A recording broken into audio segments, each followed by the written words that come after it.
नमस्ते। आप सभी का बहुत बहुत स्वागत है। आज जो ये प्रोग्राम है इसलिए खास है क्योंकि हमारे साथ एक बहुत ही खास मेहमान बैठे हुए हैं।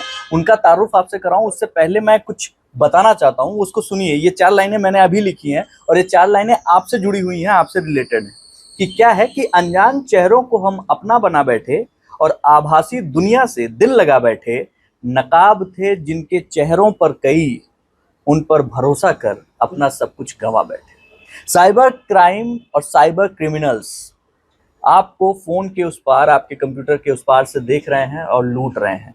उससे बचने के लिए और आप कैसे उससे बच सकते हैं, हमारे साथ आज मौजूद हैं करण भरद्वाज, जो कि सर्टिफाइड एथिकल हैकर हैं और कंप्यूटर हैकिंग फॉरेंसिक इन्वेस्टिगेटर हैं। आपको अगर इससे समझ में नहीं आ रहा है तो मैं आपको सरल भाषा में समझाऊं कि वो पुलिस के साथ, सीबीआई के साथ, आईबी के साथ और क्राइम ब्रांच के साथ उन लोगों को पकड़ने का काम करते हैं जिन्होंने आपको ठगा है, जिन्होंने आपके साथ साइबर क्राइम में आपको ठगने के लिए जाल बनाया। बहुत बहुत स्वागत है करण, आपका बहुत स्वागत है। धन्यवाद दिग्विजय भाई साहब। मैं बस सबसे इम्पोर्टेंट चीज ये है जो हमारे दर्शक भी जानना चाहते हैं, हम सब लोग जानना चाहते हैं कि भाई ये साइबर क्राइम जो होता है उसको रोकने के लिए साइबर सिक्योरिटी होती है। ये साइबर सिक्योरिटी क्या चीज होती है और किस तरीके से हम साइबर क्राइम से अपने आप को बचा सकते हैं? तो सबसे पहले ये समझते हैं कि साइबर सिक्योरिटी होती क्या है। देखो, यूट्यूब चलता था पहले, फेसबुक चलता था, गूगल क्रोम चलाते थे। पहले ज़माने में हमारे पास आता था विंडोज़ 98, फिर XP आई, फिर 7 आई, फिर 8 आई, फिर 10, अब 11 चल रही है। तो क्या होता है, जो भी चीज़ हम यूज़ करते हैं उसका एक UI होता है। UI का मतलब होता है यूज़र इंटरफेस। ठीक है। अब इंडिया के अंदर क्या है, इंडिया के अंदर पॉपुलेशन बहुत ज़्यादा है। ठीक है। प्लस आज की डेट में सब लोगों के पास आप लोगों को एक इलेक्ट्रॉनिक डिवाइस मिल जाएगा, जिसे हम लोग एक IoT डिवाइस कहते हैं, जो इंटरनेट से कनेक्टेड होता है। चाहे आपकी घड़ी हो, चाहे फोन हो, चाहे लैपटॉप हो, चाहे कुछ भी हो, वो आपको मिल जाएगा। अब क्या होता है, जो उसके अंदर UI वर्क कर रहा है, वो UI बनाया आपको यूज करने के लिए, और उसके अंदर कुछ ऐसे लूप होल्स होते हैं, उसके कुछ ऐसे फंक्शंस होते हैं जिनके बारे में आपको नहीं पता होता, या पता भी होता है तो आपको वो इस तरीके से दिखाए जाते हैं कि आप लोगों को स्कैम किया जाता है।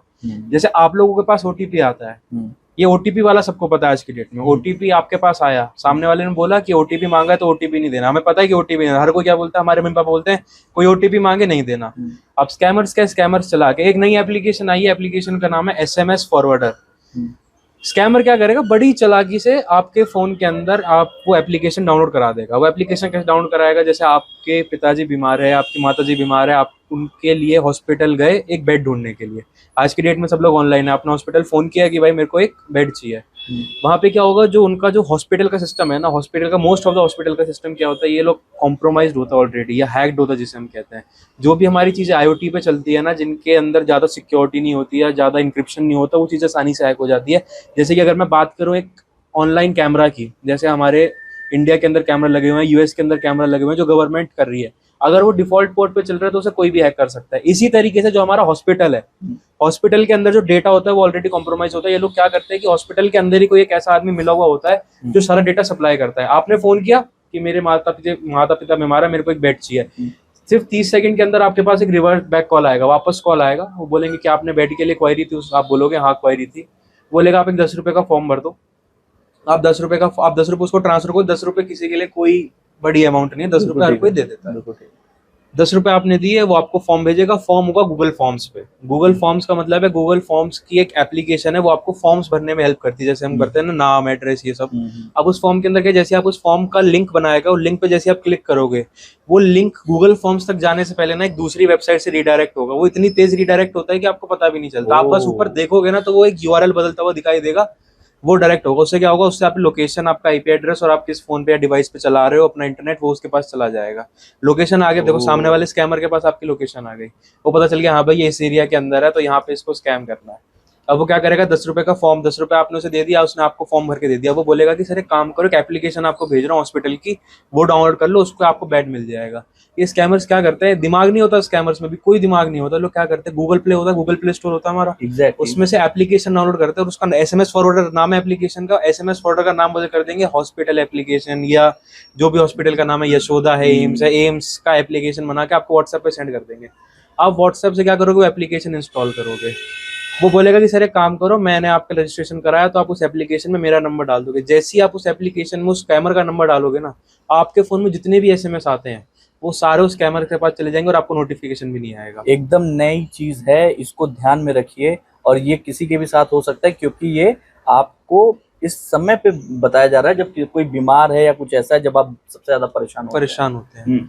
अब एक चीज ध्यान रखना कि ये जो जितने भी स्कैमर्स होते हैं ना, ये सोशल इंजीनियरिंग ट्रिक्स यूज करता है। पहले ये समझो कि सोशल इंजीनियरिंग क्या होती है। एक हैकिंग कर रखी है मैंने, सर्टिफाइड एथिकल हैकर, उसके अंदर एक हमारा चैप्टर आता है, उसे कहता है social engineering. Social engineering basically होता है कि सामने वाले आदमी से घुल मिलकर उससे इंफॉर्मेशन निकलवाना अपने फायदे की। अब जैसे स्कैमर ने क्या किया, आप पे क्या किया, आपको नर्वस किया। नर्वस कैसे, आप पहले से डरे हो कि भाई मेरे को मेरे मम्मी पापा के लिए बेड मिलेगा नहीं मिलेगा, उसने उस चीज का फायदा उठाया और आपसे सारा डेटा ले लिया।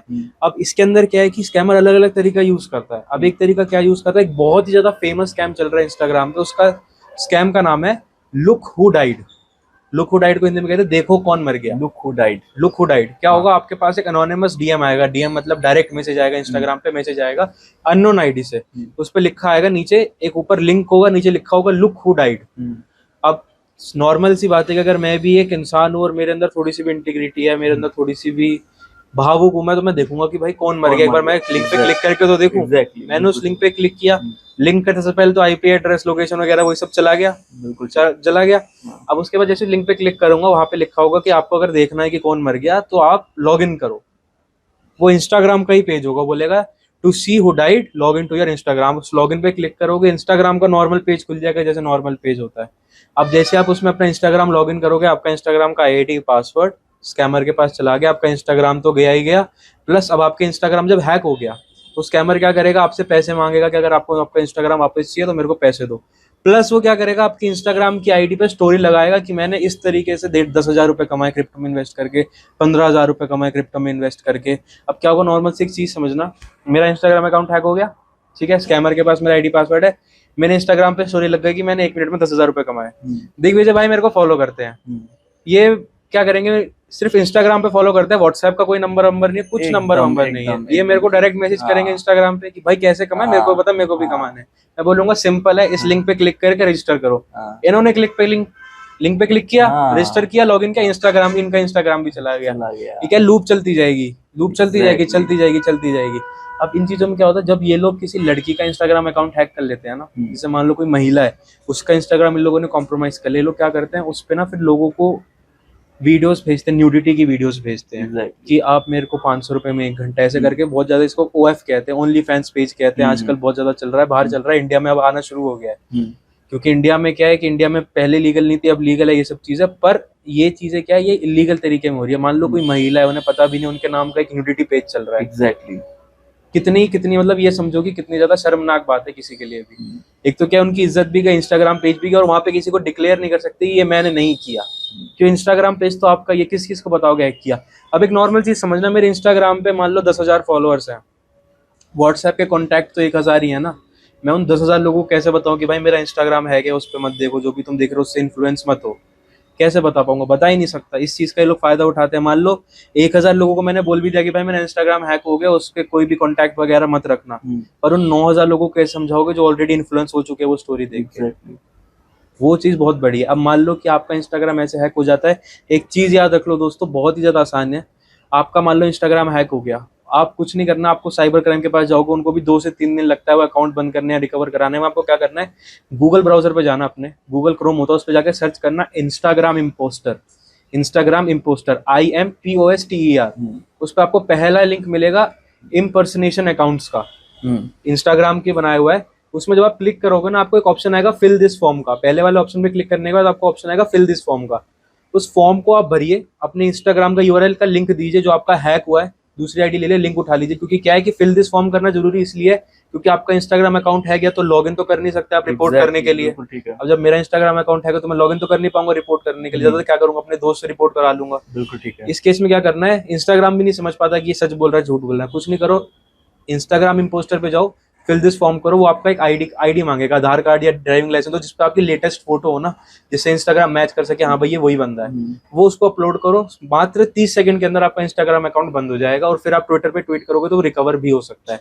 पर अगर आपको बंद कराना तो ये काम सबसे पहला होना चाहिए, चाहे इंस्टा, अगर फेसबुक है तो फेसबुक इम्पोस्टर, स्नैपचैट है तो स्नैपचैट इम्पोस्टर, जिस चीज का भी उसके आगे इम्पोस्टर लगा के सर्च करो और फॉर्म को फिल करके आपका अकाउंट बंद हो जाएगा। ये पहली चीज है जो आपके मतलब की है, जो आपके सामने आ चुकी है कि इंस्टाग्राम अगर आपका हैक होता है तो आप उसको कैसे जो है बंद करवा सकते हैं और कैसे अपने साथ में जुड़े हुए लोगों का पैसा भी बचा सकते हैं। हम लोग जिनसे बात कर रहे हैं करण, वो खुद सर्टिफाइड एथिकल हैकर हैं, मतलब उनको वो सारे गुण पता हैं जो आपको लूटते हैं, लेकिन इनका काम आपको लूटने से बचाना है। एक चीज और जानना चाहेंगे करण, हम लोग देखते हैं हर बार जो मतलब अभी आजकल के उसमें टू फैक्टर ऑथेंटिकेशन होना शुरू हो गया हर चीज में। वो आपके बैंक अकाउंट को, हम सरल भाषा में पूछें, कोई भी एक आसान सा व्यक्ति अपने बैंक अकाउंट को किस तरीके से सुरक्षित रखे। ठीक है, तो गाइस एक चीज समझते हैं, जो साइबर सिक्योरिटी में फ्रॉड होते हैं वो दो तरीके के होते हैं। एक होता है सोशल मीडिया, एक होता है फाइनेंशियल। अब जो फाइनेंशियल फ्रॉड होता है ना, चाहे कुछ भी फाइनेंशियल फ्रॉड हो, उसमें आपके वॉलेट से पैसे कटते हैं, चाहे वो बैंक अकाउंट हो, यूपीआई वॉलेट हो, पेटीएम पेमेंट्स बैक हो, उसे हैकिंग की भाषा में वॉलेट कहते हैं, जिसे कहते हैं वर्चुअल वॉलेट।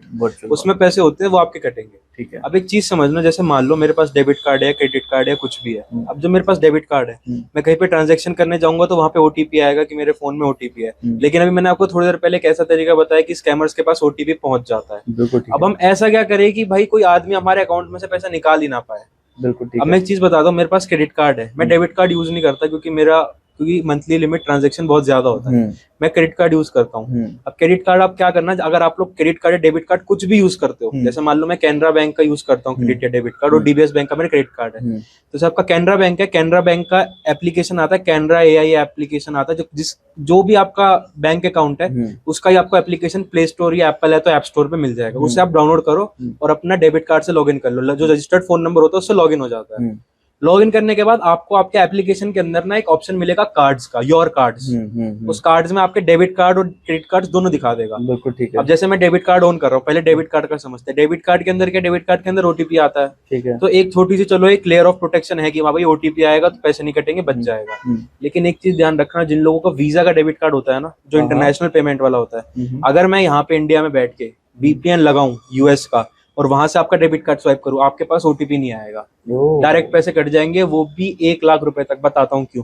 क्योंकि यहाँ पर क्या, यहाँ पे हमारी जो ट्रांजैक्शन लिमिट है ना इंडिया में, वो 20,000 रुपीज है। 20,000 रुपीज इट्स अप्रोक्सीमेटली $250 to $300, $250 से $300 है। बट जो यूएस के अंदर है ना, यूएस के अंदर ट्रांजैक्शन लिमिट मिनिमम $1,000 होती है। $1,000 के 80,000 रुपीज। तो जब बंदा वहां से बैठ के, क्योंकि जब इंटरनेशनल वर्चुअल मनी स्वाइप होती है ना, तो उसमें ओटीपी नहीं आता। तो ये जब यहाँ से वीपीएन लगा के जब वो वहां पे ट्रांसफर मारेगा ना, आपका सीधा 1 लाख रुपए कट जाएगा। आपको नोटिफिकेशन वगैरह कुछ नहीं आएगा, सीधा मिल जाएगा कि 1 लाख रुपए डेबिट हो गया आपके अकाउंट में। ओके। तो अब किस में क्या कर सकते हो, अब इस केस में क्या करो, जहाँ पे आपका डेबिट कार्ड लिखा था ना, अपने मोबाइल एप्लीकेशन खोला अपना, उसमें डेबिट कार्ड में गए, वहां पे कार्ड सेटिंग्स आएगी। उसमें आपको 2 ऑप्शन मिलेगा, आएगा टेम्पररी डिसेबल और एक आएगा ब्लॉक का। उसी के जस्ट नीचे ना एक ऑन ऑफ का बटन होता है, ऑन और ऑफ का। वहीं पे ऐसा हर इसमें देना शुरू कर दिया आज की डेट में बैंक, और कंपलसरी भी कर दिया आरबीआई ने। ऑन और ऑफ का बटन होता है। मैं क्या करता हूँ, मेरे को अपनी कार में डीजल गिराना है, मैं क्या करता हूँ, पेट्रोल पंप पे जाता हूँ, अपना क्रेडिट कार्ड लेता हूँ, अपना फोन के अंदर एप्लीकेशन खोल के कार्ड ऑन करता हूँ, जस्ट 1 सेकंड के लिए कार्ड ऑन किया, उसमें पेमेंट करी, और जैसे ही मेरे हाथ में कार्ड वापस आया, कार्ड क्लोज। तो उस केस में क्या है कि जब कार्ड ऑन ही जब 3 सेकंड के लिए हमें ट्रांजैक्शन की जरूरत, कितना टाइम लगता है ट्रांजैक्शन करने, मैंने स्वाइप किया, डाला, 3 सेकंड लगेंगे मैक्सिमम, पैसे कट गए, कार्ड ऑफ कर दो वापस। तो इस केस में क्या, अगर मैं कार्ड किसी को दे भी दूं ना, मैं ऐसे रोड पे भी फेंक दूं, अगर किसी को मिल भी गया और अगर मेरा कार्ड ऑफ है, वो उस कार्ड का कुछ नहीं कर सकता, सिर्फ एक चीज कर सकता है, वो मेरा क्रेडिट कार्ड का बिल भर सकता है और कुछ नहीं कर पाएगा वो। मतलब आपका जो डेबिट कार्ड या क्रेडिट कार्ड है उसमें भी एक लॉक लगा हुआ है, आपको उसके बारे में नहीं पता है, लेकिन आपको करण ने बताया उस लॉक को समझिए, वो लॉक कहाँ लगा हुआ है, और उस लॉक को आप प्लीज ऑन कर लीजिए, जिससे आपका क्रेडिट कार्ड अगर कहीं भी मिसहैपनिंग होती है, गिर जाता है, खो जाता है, चोरी हो जाता है, या फिर कोई बाहर बैठा हुआ व्यक्ति उसको लूटने की कोशिश करता है, तो नहीं लूट पाएगा। बिल्कुल। जो क्रेडिट कार्ड्स आज की डेट में आ रहे हैं, वो आ रहे हैं हमारे वायरलेस टैप वाले। टैप किया, हो गया। पहले ये लोग क्या करते थे, एटीएम के अंदर जैमर लगा के रखता हूँ, जैसे स्वाइप किया तो क्रेडिट कार्ड का नंबर कॉपी कर लिया, नंबर डालो तो कैमरे से वो देख लिया। आज की डेट में क्या होता है, टैप आ गया तो वायरलेस पेमेंट होने लग गया। एक डिवाइस आती है, छोटी सी, नाम नहीं बताऊंगा, क्योंकि मेरा ये मानना है कि जो लोग, क्योंकि सब लोग वीडियो देखते हैं, तो अगर किसी के दिमाग में खुरापाती ना के वो भी गलत काम ना करने लगे। बिल्कुल। एक छोटी सी डिवाइस आती है, वो क्या करेगा, जैसे आपने टैप किया ना, आप अपने वॉलेट में पर्स में अपना, मैं जैसे मेरा पर्स है उसमें अपना कार्ड लेके चल रहा हूँ, क्या करेगा, उस डिवाइस को टैप करेगा, उस कार्ड की जो फ्रीक्वेंसी होगी ना, जो टैपिंग फ्रीक्वेंसी होगी, वो डिवाइस उस टैपिंग फ्रीक्वेंसी को कैच कर लेगा। वो क्या करेगा, जाएगा किसी भी स्टोर पे, महंगी चीज पसंद करेगा, उस फ्रीक्वेंसी को रिवर्ट बैक मारेगा, मतलब वापस जो सिग्नल उसने कैप्चर कर लिया उसको वापस फेंकेगा, और क्या करेगा, आपके अकाउंट से पैसे कट जाएंगे, क्योंकि क्या है, वो सिग्नल क्लोन्ड है और आपको पता भी नहीं चला आपके अकाउंट से पैसे कट गए। उसको आपके क्रेडिट कार्ड की भी जरूरत नहीं है? नहीं, तो उसको बस आपके सिग्नल की जरूरत है, एक सिग्नल की जरूरत है, क्योंकि क्या है, जैसे हमारी गाड़ियां होती है ना, देखो मान लो मेरे पास गाड़ी है, गाड़ी की चाबी के अंदर गाड़ी के हम ऑन ऑफ करते हैं। हाँ। अब गाड़ी के चाबी है, गाड़ी की चाबी के अंदर एक बैटरी होती है जो ऑन और ऑफ का सिग्नल भेजती है। पहले क्या होता था, यही जो डिवाइस जो सिग्नल कॉपी करने के लिए आता था ना, ये गाड़ी चोरी करने के लिए भी यूज होता था। फिर इन लोगों ने क्या किया, इंक्रिप्शन बढ़ा दी कि जब एक बार सिग्नल चला गया तो जो दूसरा सिग्नल जाएगा वो नई इंक्रिप्शन कोड के साथ जाएगा, पुराने इंक्रिप्शन कोड के साथ नहीं जाएगा। ओके। तो ऐसे चलने लग गया। लेकिन अब क्रेडिट कार्ड और डेबिट कार्ड की बात करें, जब ये वायरलेस टैप होते हैं ना, तो इनके अंदर बैटरी तो होती नहीं, बैटरी थोड़ी होती है जो याद रखेगा कि भाई इंक्रिप्शन कोड ये जा रहा है या वो जा रहा है। हाँ, वो तो क्या है कि बस एक बार चला गया और दूसरा जाने से पहले अगर स्कैमर ने कहीं पेमेंट करी तो आपका पैसा कट जाएगा।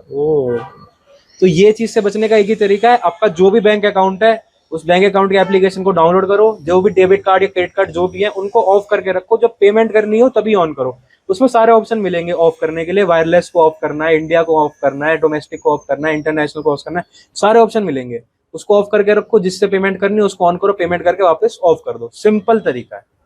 मतलब आपका डेबिट कार्ड, आपका क्रेडिट कार्ड, अगर आपका वो डेबिट और क्रेडिट कार्ड लुट रहा है या फिर आपको लगता है कि आपके साथ कुछ अनहोनी हो सकती है, जो कि कभी भी हो सकती है किसी के साथ भी, तो भैया उसको जो है ऑफ करके रखिए। ये बहुत अच्छी चीज है जो नॉर्मली अभी तक तो करण मैं खुद भी जो है क्या नाम है यूज करता हूँ, लेकिन मुझे भी नहीं पता थी ये बात। मतलब ये पता थी कि भाई उसको कैसे ब्लॉक कैसे कर सकते हैं, लेकिन ये नहीं पता थी कि उसको ऑन ऑफ कर सकते हैं, ठीक वैसे जैसे आप मोबाइल करते हैं हाँ। या फिर नॉर्मल वो कर सकते हैं। ये दूसरी चीज हो गई। दो चीजें जो हैं बहुत इंपॉर्टेंट अभी तक अपने इस इंटरव्यू में निकल के आई हैं। तीसरी चीज हम जानना चाहते हैं कि हम लोग हर चीज का पासवर्ड रखते हैं, ठीक है, आपका फोन का पासवर्ड है, आपके जो है व्हाट्सएप का है, आपके हर चीज का पासवर्ड है। पासवर्ड कौन सा अच्छा होता है, कैसे इस तरीके का पासवर्ड रखें कि वो हैक ना हो? अब देखते एक चीज समझते, ठीक है, पहले क्या होता था, पहले जो हमारे पास कंप्यूटर आते ना, सिंपल सी चीज है।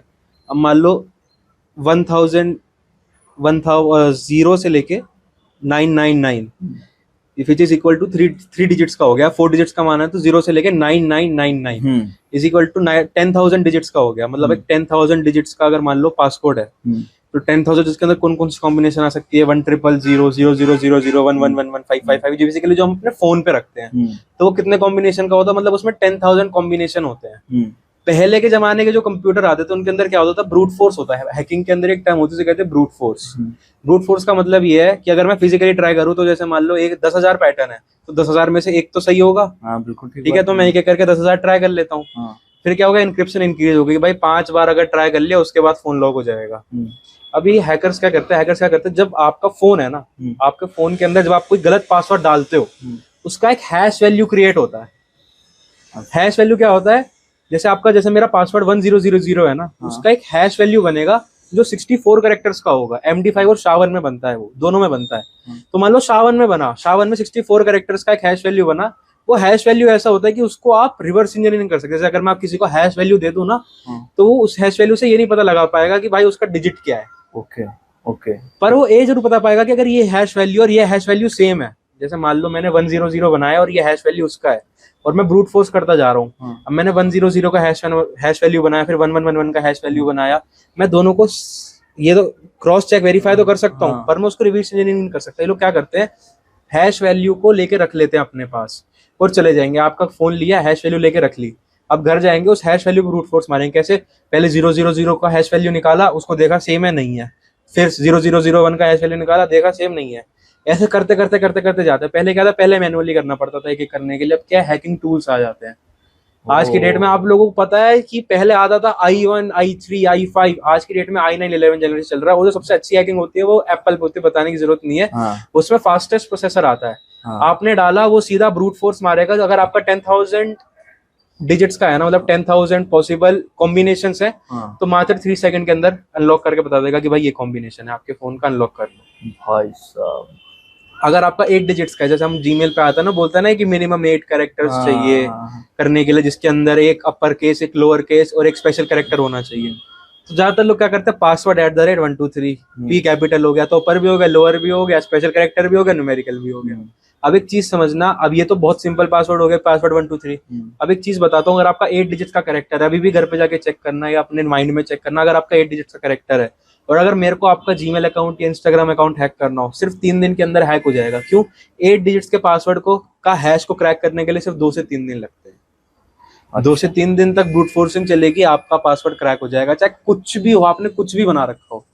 वो एक एक करके हिट एंड ट्राई करता जाएगा और आपका पूरा पासवर्ड ब्रेक हो जाएगा। तो फिर हम कैसे इससे बचे कैसे? आप लोग मिनिमम 12 डिजिट्स का पासवर्ड बनाएंगे, 11 से 12 डिजिट्स का। अगर आपका 11 डिजिट्स का पासवर्ड है ना, तो सामने वाले को 2 साल लग जाएंगे, क्योंकि उतनी ही इंक्रिप्शन बढ़ जाएगी। 11 डिजिट का पासवर्ड रखना है, इस बात को ध्यान में रखें। आपके मतलब की बात बता रहे हैं। और 11 डिजिट का पासवर्ड आप खास तौर पे अपने मेल का रखिए, जीमेल का रखिए, क्योंकि जीमेल से बहुत सारी चीजें आप चला रहे हैं। 11 डिजिट का पासवर्ड एक बहुत अच्छी चीज बता रहे हैं करण, और 2 साल लगेंगे। 2 साल में तो भैया उसको वो 2 साल में क्या, हम लोग 8 महीने में अपना चेंज कर देते हैं, हर बार फॉरवर्ड पासवर्ड हो जाता है। वो भी छोड़ देगा, जो ट्राई कर रहा है। 2 साल तक उसका 2-3 दिन में अगर क्रैक नहीं हुआ, वो फिर छोड़ के फिर दूसरा अकाउंट को टारगेट करेगा। क्योंकि उसके पास इतना टाइम नहीं है भैया कि आप ही के लिए बैठा है, वो और किसी को लूटने चला जाएगा, क्योंकि आप बहुत ज्यादा सतर्क हैं। तो हमने आपको हमेशा से कहा है, और अभी भी कहता हूं और हर बार कहता हूं, कि साजिशों का कोई चेहरा नहीं होता और हादसों पर किसी का पहरा नहीं होता। और क्यों? क्योंकि भाई सीधी सी बात है, किसी के साथ कभी भी कोई भी दुर्घटना घटित हो सकती है। तो एक चीज और जानना चाहेंगे करण, अभी देखो आप तो मतलब पुलिस के साथ, क्राइम ब्रांच के साथ, आईबी के, सबके साथ आप काम कर रहे हो, उन लोगों को जो है काफी ट्रेन करते हो, चीजें हो रही हैं। तो कुछ ऐसा कोई इंसिडेंट जो हमारे दर्शकों के साथ शेयर करना चाहो, जिसने जो है आपको भी लगाया हो कि अरे यार इसने तो दिमाग हिला दिया है, या पुलिस वालों को लगाओ कि यार भाई इसके लिए तो मुझे बहुत जरूरत है तुम्हारी, अगर यहाँ पे शेयर करने लायक हो तो जरूर शेयर करो। एक इंसिडेंट ऐसा बताता हूँ आप सबको, मतलब बहुत ज्यादा इंटरेस्टिंग है, और मतलब वो ऐसा केस है ना कि जो सबसे बड़ी ठगी है वो उसी केस से जाती है, वो उसी स्कैम से जाती है। जो हमारे पास लास्ट रिकॉर्ड आया है, उस ठगी से 8 करोड़ 60 लाख रुपए गए हैं। 8 करोड़ 60 लाख रुपए चले गए उससे। अब क्या है कि जब शुरू में ये लोग बढ़ते गए, तो पुलिस को नहीं समझ में आ रहा था कि ये लोग कर क्या रहे हैं या कैसे चले जा रहे हैं। क्योंकि हमारे पास क्या था, पीड़ित आता था, वो बोलता था कि भाई मेरे 1 करोड़ रुपए चले गए, तो पुलिस वालों को सिंपल होता, भाई तू पागल है, तूने 1 करोड़ रुपए दे दिए। वो उन्हें ये नहीं समझ आ रहा कि कैसे गए, क्या मोडस ऑपरेंडी था, उन लोगों ने क्या दिमाग लगाया। वो चीज समझने में बहुत टाइम लग गया। मैं जब गया, मेरे को खुद 1 महीना लगा इनका पूरा तरीका समझने में कि ये लोग कैसे काम कर रहे हैं। तो सबसे पहले क्या होता है, आपके पास व्हाट्सएप पे एक मैसेज आता है, व्हाट्सएप हो, इंस्टाग्राम हो, फेसबुक हो, आप पे मैसेज आएगा कि आप वर्क फ्रॉम होम करो और आपको हाई रिटर्न्स मिलेगा, और आपको कोई इन्वेस्टमेंट नहीं करनी, 0 इन्वेस्टमेंट है। ठीक है, अब कोई इन्वेस्टमेंट नहीं करनी, 0 इन्वेस्टमेंट है। और मतलब जो आपका जिस प्रोफाइल से आपको मैसेज आएगा वो भी आपको बहुत ज्यादा ऑथेंटिकेटेड लगेगी। अब एक चीज समझ लो, आप आपको इंस्टाग्राम पे मैसेज आया कि भाई वर्क फ्रॉम होम कर लो, आपने प्रोफाइल खोल के देखी, उसके 10,000 फॉलोअर, ओरिजिनल प्रोफाइल लग रही है। लेकिन आपको मैंने भी थोड़ी देर पहले बताया था कि प्रोफाइल हैक कैसे होती है। यही स्कैमर्स क्या करता है, आपको मैसेज करता है कि वर्क फ्रॉम होम कर लो। आपने वर्क फ्रॉम होम किया, आपने बोला कि ठीक है भाई कर लेता हूँ, क्या करेगा, आपको 3-4 लिंक देगा कि भाई इसको वीडियो खोलो, इसको लाइक करो, इसको सब्सक्राइब करो, ये करो, वो करो। आपने किया, 5 मिनट बाद आपने कहा कि भाई मैंने अपने टास्क कंप्लीट कर लिए। वो स्कैमर क्या करेगा, आपसे आपका बैंक अकाउंट डिटेल मांगेगा। बैंक अकाउंट डिटेल क्या है, अगर मेरे को पैसे लेने तो बैंक अकाउंट डिटेल क्या दूंगा, अकाउंट नंबर और IFSC कोड। बस आपने अपना अकाउंट नंबर, IFSC कोड दिया, उस स्कैमर ने आपके अकाउंट में 5,000 रुपीज डिपॉजिट कर दिए। अब जान लो, मैं हूं या कोई भी एक नॉर्मल इंसान है, मेरे अकाउंट में 5 मिनट काम करके 5,000 रुपए आ गए, तो मैं खुश हो जाऊंगा कि वाह भाई मेरे को तो नई चीज हाथ लग गई। अब बोलोगे कि भाई मेरे को और करना है, और टास्क दो, उसने फिर से टास्क दिया, वो नेक्स्ट डे आपको काम देगा, उसी दिन काम नहीं देगा, नेक्स्ट डे काम देगा और 5 टास्क देगा। इस बार वो आपको देगा 10,000 रुपए। अब आपके पास कितने पैसे आ गए, 15,000 रुपए। ये जो 15,000 रुपए ना, इसका एंड में ट्विस्ट बताऊंगा, इनको ध्यान में रखना अच्छे से। ये जो 15,000 रुपए भी हमारे पास आ गए ना, इसके बाद एक बार लास्ट पैसा रहेगा, 3rd डे आपको टास्क मिलेगा, आपको फिर मिलेंगे 20,000 रुपए। टोटल 35,000 रुपीज आपके अकाउंट में आ गए। अब मैं क्या करूंगा, घूमूंगा फिरूंगा, पार्टी करूंगा, मजे करूंगा। अब वो बोलेगा कि सर हमारे पास ना एक नई इन्वेस्टमेंट स्कीम आई है, आप इन्वेस्ट करो, जैसे आपका FD होता है ना बैंक के अंदर, आप उस तरीके से इन्वेस्ट करो, तो आपको पैसे मिलते रहेंगे, आपके रिटर्न बढ़ता जाएगा और आप फ्यूचर में आप यूज कर लेना। अब नॉर्मल आदमी सोचूंगा भाई मैं तो यहाँ पे FD लगा रखी थी बैंक में, इतने टाइम में मेरे को कुछ नहीं मिला, मैं यहाँ इन्वेस्ट करके दे लेता हूँ, क्या पता मैं करोड़पति बन जाऊँ। जब मेरे पास 35,000 रुपए आ गए, मैंने 1 रुपया नहीं दिया उसको, मेरे पास 35,000 रुपए आ गए, तो क्या पता मैं बन जाऊँ। बिल्कुल ठीक है। अब नॉर्मल चीज क्या होती है, बंदा इन्वेस्ट करना शुरू करता है, 5,000, फिर 10,000, फिर 35,000, फिर 40,000, लाख तक पहुंच जाता है। अब ये लोग क्या करते हैं ना, स्कैमर्स क्या करते हैं, आज की डेट में एआई चल रहा है, आर्टिफिशियल इंटेलिजेंस। हाँ ठीक है। अब मान लो मेरे को वेबसाइट बनानी है ना अपनी, मैं क्या करूंगा, मिड जर्नी पे जाऊंगा या wix.com पे जाऊंगा, उसको बोलूंगा ये मेरा वेबसाइट है, इसको ऐसे से बनाना है। हाँ 3 सेकंड लगेगा, पूरा वेबसाइट बना के मेरे को दे देगा। ठीक है। मैं उसको लाइव कर दूंगा GoDaddy पे डोमेन खरीद के। सिंपल सा काम है, कोई रॉकेट साइंस नहीं है। ठीक ये है। स्कैमर्स क्या करते हैं, यही काम करते हैं। अब एक चीज समझना, वो आपको वेबसाइट देगा, बोलेगा इस पे आपका रजिस्टर, आपका लॉगिन आईडी पासवर्ड मैंने बना दिया, इस पे लॉगिन कर लो। जब आप उस वेबसाइट पे लॉगिन करोगे ना, आपको दिखाएगा कि आपने कितने पैसे इन्वेस्ट करे हैं उसमें, हाँ। और आपका कितना पैसा बन गया। जैसे आपने 10,000 इन्वेस्ट किया तो आपका 1 लाख बन गया। अब जब उसमें 50,000 इन्वेस्ट करोगे तो 5 लाख दिखाएगा। अब जब इन्वेस्ट करते जाओगे करते जाओगे करते जाओगे करते जाओगे, जैसे आपके 5 लाख हो जाएंगे, फिर 10 लाख आप इन्वेस्ट करोगे, 15 लाख इन्वेस्ट करोगे, दिखाता जाएगा कि भाई अब 1 करोड़ बन गया, 1.5 करोड़ बन गया, 2 करोड़ बन गया। अब एक चीज समझना, जो वर्चुअल मनी होती है ना, हमने क्या किया, हमने कोविड के अंदर हमारे पास वर्चुअल मनी का सबसे ज्यादा यूज होना चालू हुआ था। ठीक बात। कोविड के अंदर हमारा पेटीएम वगैरह चालू हुआ। हमें ये दिख गया कि हाँ अगर स्क्रीन पे 10 रुपए दिख रहे हैं तो हाँ उसमें 10 रुपए हैं। हाँ। पर एक चीज समझना, मान लो वेबसाइट मेरी बनाई हुई है, मैं उसमें 1,000 रुपए दिखाऊं, 1 करोड़ रुपए दिखाऊं, 10 करोड़ रुपए दिखाऊं, इसका मतलब ये थोड़ी कि वेबसाइट में 10 करोड़ रुपए है। जो स्कैमर है वो आपके अकाउंट में आपको दिखा रहा है कि भाई 2 करोड़ रुपए पड़े तुम्हारे पास। हाँ। भाई 2 करोड़ रुपए कहाँ से आ गए आपके पास? हाँ। अब वो 2 करोड़ रुपए आपके अकाउंट में नहीं है, वो बस वेबसाइट पे दिखा रहा है। दिख रहा है वो केवल। और जब मान लो कोई अनहोनी हो जाती है, आप उस स्कैमर को बोलोगे कि भाई मैंने बहुत इन्वेस्ट कर लिया है, हाँ। जैसे आपने 5-10 लाख रुपए इन्वेस्ट कर लिए, मान लो चलो आपने 10 लाख रुपए इन्वेस्ट कर लिए, ठीक है। हाँ। अब यहाँ पे इंटरेस्टिंग पॉइंट समझना, हाँ। 10 लाख रुपए आपने इन्वेस्ट कर लिए, अब आप बोलोगे भाई मेरे को मेरा पैसे वापस चाहिए, मैंने बहुत इन्वेस्टमेंट कर लिया, मेरे को इतना ही तक करना था। हाँ। अब वो बोलेगा सर आप एक काम करो, आपका एक लास्ट टास्क रह रहा है, आपको 1 लाख रुपए इन्वेस्ट करके ये टास्क करने होंगे, तो आपको और भी ज्यादा 10% और ज्यादा आपको रिटर्न मिल जाएगा। अब एक सिंपल सी एक क्रोनोलॉजी जो कहते हैं, एक साइकोलॉजिकल फैक्ट समझना। मान लो मैं कंप्यूटर खरीदने जा रहा हूँ किसी भी स्टोर पे, या अमेजोन से खरीद रहा हूँ, या क्रोमा का स्टोर चल रहा है आजकल, तो फिजिकली जा रहा हूँ मैं कंप्यूटर खरीदने। वो कंप्यूटर है 60,000 रुपीज का, 60,000 रुपए का वो कंप्यूटर है मान लो, ठीक है। अब 60,000 रुपए का कंप्यूटर है, मान लो 3 किलोमीटर दूर मेरे को वही कंप्यूटर 59,500 रुपीज का मिल रहा है, बेसिकली 500 रुपए सस्ता मिल रहा है सिर्फ। तो क्या मैं जाऊंगा लेने? मैं नहीं जाऊंगा, क्योंकि मुझे पता है यार 3 किलोमीटर दूर जाना पड़ेगा, 500 रुपए का ही फर्क है।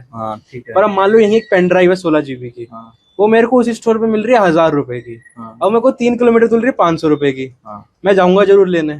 1,000 की चीज 500 मिल रही है, तो ये क्या है, ऐसा क्यों है? पता है, क्योंकि परसेंटेज का फर्क आ जाता है। Exactly. जब आपको 60,000 रुपीज की चीज 59,500 की मिल रही थी ना, तो परसेंटेज बहुत कम था, 2 से 3% का फर्क था। पर जब 1,000 की चीज 500 मिली तो 50% का फर्क था। तो बाद आदमी क्या देखता है कि भाई 50% ऑफ है, इस पे चलो, 70% ऑफ है, इस पे चलो। स्कैमर्स को ये चीज पता है, ये लोग क्या करते हैं, आपका 10 लाख रुपए फंसा हुआ है, ये बोलेंगे कि भाई 1 लाख रुपए और दो। 1 लाख रुपए क्या, आपको 10% अमाउंट और देना पड़ेगा, तो आपका सारा अमाउंट रिलीज हो जाएगा। 1 लाख रुपए आपने और दिया, 11 लाख रुपए हो गए। वो फिर से बोलेगा कि सर 2 लाख रुपए और रह गए, वो कर दो। फिर आप सोचोगे भाई 11 लाख रुपए पहले बचे पड़े हैं, 2 लाख रुपए और दे देता हूँ, क्योंकि पहले भी तो उसने मेरे को 35,000 रुपए दिए थे, 35,000 रुपीज दिए थे, याद है ना? तो ये अभी भी दे देगा। अब दिए 11 लाख, फिर और 5 लाख, ऐसे करते करते एक जो हमारे पास केस आया, वो क्या करता था आदमी, वो इन्वेस्टमेंट करता था स्टॉक, जो ब्रोकर होते हैं ना, ब्रोकर जो इन्वेस्ट करते हैं पैसे, वो आदमी था वो। उस आदमी ने क्या किया, उसको ऐसे 35,000 रुपए मिले, उसने क्या किया, अपने अंडर सब लोगों को कराना शुरू कर दिया। जैसे मैं हेड हूँ, ठीक है, मेरे को एक स्कैमर ने ठगा और मैंने सब लोगों को बोल दिया कि भाई इसमें तो इतने पैसे मिल रहे, सब लोग इन्वेस्ट करो। उसने अपने तो 1 करोड़ रुपए लगवाई, बल्कि जनता के भी सारे पैसे उसमें लगवा दिए। अब वो 8 करोड़ 60 लाख रुपए खत्म। अब इसके अंदर क्या होता है, जो ये स्कैम होता है ना, ये टाइमली होता है। दोस्त, जैसे हमारे पास कोई पीड़ित आया, उसके तो 11 लाख रुपए चले गए, वो हमारे पास कब आया, 2 से 3 महीने बाद, कि जब जो स्कैमर है उससे वो बात कर रहा है और पैसे नहीं दे रहा, क्योंकि स्कैमर बहुत चालाक होते हैं। क्या करते हैं, सर मैं आपका करा रहा हूँ, आज दे दूंगा, कल दे दूंगा, कम से कम 1 हफ्ता टालने की कोशिश करते हैं। 1 हफ्ते के अंदर वो पैसा CC to BTC हो जाता है, मतलब BT क्रिप्टो करेंसी में कन्वर्ट करके उसको ये हवाला में घुमा देते हैं। पुलिस नहीं ट्रेस कर पाती कहाँ घूम रहा है, क्योंकि क्रिप्टो करेंसी की खास बात ये है कि पैसा ट्रेस नहीं हो पाता। अब जो स्कैमर्स बैठ के देख रहे हो, ये मत सोचना कि ट्रेस नहीं हो पाता, अगर करने पे आया तो वो भी ब्लॉकचेन मिल गया तो वो भी हो जाता है, ठीक है, पर टाइम लगता है। हाँ, हो जाता है। पर क्या है कि जब आप टाइमली किसी चीज को रिपोर्ट करोगे, जैसे फ्रॉड मेरे साथ आज हुआ और मैं 1 हफ्ते बाद रिपोर्ट कर रहा हूँ, तो आपको पैसे वापस मिलना बहुत मुश्किल है। अगर मिलेगा तो उसी केस में मिलेगा कि हमने स्कैमर्स को पकड़ लिया, तो पैसे आपको वापस मिल जाएगा। अगर आपके साथ कोई ऐसा फ्रॉड होता है कि आपके 3 से 4 लाख रुपए मिल गए और आपने विदिन 24 आवर्स 1930 पे कॉल करके रिपोर्ट कर दिया, तो उसी समय जो आपका पैसा जिस अकाउंट में पड़ा होगा ना, वो फ्रीज कर दिया जाएगा और आपका पैसा नेक्स्ट डे आपको वापस हो जाएगा। ओके, मतलब कि अगर आपके साथ साइबर क्राइम हुआ है, तो जितनी जल्दी आप जो है 1930 पे रिपोर्ट करेंगे, उतनी जल्दी वो पैसा फ्रीज होगा और आपके अकाउंट में वापस आ जाएगा। ये चीज मत जो है, इसको बिल्कुल नोट कर रखिए। 1930 अपने मोबाइल में डायल कर लीजिए, जैसे ही हुआ वैसे ही तुरंत आपको रिपोर्ट करना है, आपका पैसा फ्रीज हो जाएगा। और एक चीज और करण, ये जो हम लोग रिपोर्ट करते हैं, रिपोर्ट करने का क्या क्या तरीका होता है? मैंने कुछ चीजें बताई हैं दर्शकों को। हाँ, ये बहुत अच्छा सवाल पूछा आपने, क्योंकि इससे भी एक नया स्कैम चल रहा है। क्या होता है, जब 1930 पे कॉल करते हो, सिंपली अब आप स्कैमर को क्या बोलते हो कि जब जैसे किसी ने मेरे पैसे स्कैम कर लिए, तो मैं उसको एक मैसेज डालता हूँ कि भाई मैं तेरी पुलिस में कंप्लेंट कर रहा हूँ, ठीक है। अब आपने उसके जस्ट बाद क्या किया, 1930 पे कॉल किया। 1930 क्या है, एक बार में नहीं लगता, आपको 5-6 बार मिलाना पड़ता तब जाके वो लगेगा। लेकिन 1930 एक डेडिकेटेड साइबर क्राइम रिपोर्ट करने की एक हेल्पलाइन है ये, लेकिन सिर्फ तभी यूज करना जब आपके साथ फाइनेंशियल फ्रॉड हुआ। सोशल मीडिया पे यूज मत करना, सोशल मीडिया पे काम नहीं करेगा। मान लो आपने 1930 पे कॉल किया, आपको उसे बताना है कितने रुपए का फ्रॉड हुआ है, किस तरीके से हुआ है। अब उसमें ना क्या होता है कि वो हमारी थोड़ी सी चलो प्रॉब्लम है पुलिस साइड से, पर आपको उसे अपनी तरफ से इंसिस्ट करके क्या बताना, आपको ध्यान से नोट कर लो। ट्रांजैक्शन आईडी आपको बताना उसको, अपना डेबिट कार्ड नंबर आपको उसे बताना है, अपना अकाउंट नंबर बताना है, नेम और IFSC कोड बताना है जिसमें से पैसे आपके कटे, और अगर पेटीएम से कटे हैं तो UPI ID और ट्रांजैक्शन आईडी आपको बताना और अपना नाम बताना है। अब उसके बाद आपके फोन पर एक OTP आएगा, नहीं देना, OTP नहीं देना। क्योंकि क्या होता है, मान लो आपने उस स्कैमर को बताया ना कि भाई मैं पुलिस में कंप्लेंट कर रहा हूँ, जब आपका 1930 5 से 6 बार आप टाइल करते हो ना, तो वो नहीं लगता, एक रिवर्ट बैक कॉल आता है उसी स्कैमर की तरफ से। वो बोलता है कि आपने 1930 पे कॉल किया था, मैं आपसे बात करना चाह रहा हूँ। वो आपसे क्या करेगा, आपसे OTP ले लेगा, फिर से पैसे का, क्योंकि डेबिट कार्ड नंबर तो आपने उसे दे ही दिया। 1930 वाले भी आपसे डेबिट कार्ड नंबर मांगते हैं, पर आपसे OTP नहीं मांगते। ये चीज ध्यान रखना, क्योंकि जब बैंक अकाउंट डिटेल निकालने के लिए गवर्नमेंट को जरूरत पड़ती है, debit card, transaction ID, IFSC code, bank account number और नाम की जरूरत पड़ती है। लेकिन OTP नहीं चाहिए होता। आप उसे OTP दोगे, स्कैमर ने आपको वापस फोन किया कि भाई आपने 1930 पे कॉल किया था, फिर से आपके पैसे चले गए। फिर आप क्या करते हो, फिर आप पुलिस पे आके अपनी बड़ास निकालते हो कि मैंने पुलिस में कॉल किया था, पुलिस वालों ने पैसे ले लिए, ये कर लिया, वो कर लिया। तो जितना ज्यादा सावधान रहोगे उतना ज्यादा अच्छा रहेगा। बिल्कुल। और एक चीज, ये इस तरीके के क्राइम्स हुए हैं, अभी कुछ दिनों पहले मैंने एक खास एपिसोड ही बनाया था इसके ऊपर, जिसमें आपका जो स्कैमर थे वो सब अपनी पूरी टीम लेके चल रहे थे। और उन्होंने क्या किया, उन्होंने एक बंदे को फोन किया, बंदे को फोन करके बताया कि ऐसा है कि आपकी जो आईडी, आपका जो आधार कार्ड है, ये सब मुंबई में पकड़ा गया है ड्रग्स के साथ। और वो पूरा जो है उनको ये एहसास दिलाया गया, वो बंदा जहाँ पे काम करता था, काम छोड़ के वो फोन पे आ गया, उसको ये एहसास दिलाया गया कि आप ड्रग्स के उसमें फंसे हुए हो, आपकी आईडी वाईडी सब कुछ यहाँ पे है, मैं कॉल जो है DCP को दे रहा हूँ। DCP फिर फोन पे बात करता है, DCP जो है फिर कहता है कि मैं क्राइम ब्रांच इसको तो फॉरवर्ड कर दिया, क्योंकि वो नारकोटिक्स वाले ले गए। और नारकोटिक्स से फोन आता है, फिर वो कहता है फिर कोलाबा पुलिस स्टेशन में मैं कर रहा हूँ। और कोलाबा पुलिस स्टेशन का बैकग्राउंड, बेसिकली पूरा एनवायरनमेंट बना के उसके जो है कोलाबा पुलिस स्टेशन के पूरे बैकग्राउंड के बीच में वो बंदा बैठा हुआ है पुलिस की वर्दी पहन के, और वो बोल रहा है कि ऐसा है, आपके साथ जो हुआ है वो सब मुझे पता है, लेकिन मुझे आपका जो है FIR लेना पड़ेगा। फोन पे इसलिए ले रहा हूँ क्योंकि आप दिल्ली में बैठे हैं और मैं यहाँ बैठा हूँ, तो आप फोन पे मेरे से बात कीजिए। उसने फोन पे बात करी, फोन पे बात करने के बाद उसने कहा कि ऐसा है कि अब तो ये केस दर्ज कराना है, आप वकील से बात कर लीजिए। उसने कहा वकील कहाँ है मेरे पास? क्या हम लोग के पुलिस डिपार्टमेंट में होता है, उससे बात कीजिए। पुलिस डिपार्टमेंट का वकील देता है, वो वकील क्या करता है, उससे विदिन अ मिनट बॉन्ड भराने के नाम पर 97,000 रुपए उससे जो है ट्रांसफर कराता है। फिर बोलता है कि चूंकि आप दिल्ली में बैठे हुए हो तो आपको दिल्ली में भी बॉन्ड भरना पड़ेगा, 97,000 रुपए उसका भी देना है। प्लस पुलिस वालों ने इतनी जल्दी कार्रवाई की है और ये सारी चीजें की हैं, तो उसके लिए आपको पैसे देने की जरूरत है, क्योंकि सर ये काम फ्री में नहीं होने वाला है, उसका भी पैसा देते हैं। अब जब उसने दरवाजा खोल के वो बंदा बाहर निकला, अपनी माँ के पास पहुंचा तो रोने लगा, क्योंकि उसको लगा कि मैं बच गया। मैं खुशी के मारे रोने लगा कि मेरा तो हो गया था।